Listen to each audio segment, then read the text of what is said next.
દાહોદ જિલ્લાના સિંગવડ તાલુકામાં અંગારા ગામે માળફળિયામાં ભંગોરા પ્રવીણભાઈ છગનભાઈના ઘરે રાત્રિના આશરે 1 વાગ્યાના સમયમાં ચોરી થતાં ગામમાં અફરાતફરીનો માહોલ સર્જાયો હતો।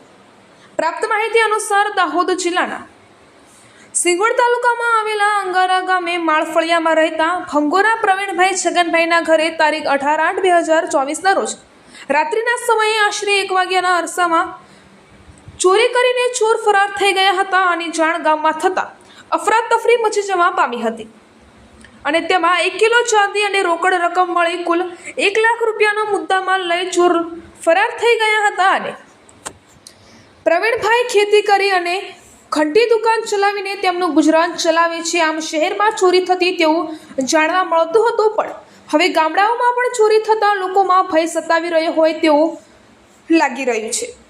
અહેવાલ સુરેશ મકવાણા, ગુજરાત બ્યુરો ચીફ સાથે પંકજ ડાયરા, વિનોદ ડામોર સાથે કેમેરામેન મનોજભાઈ।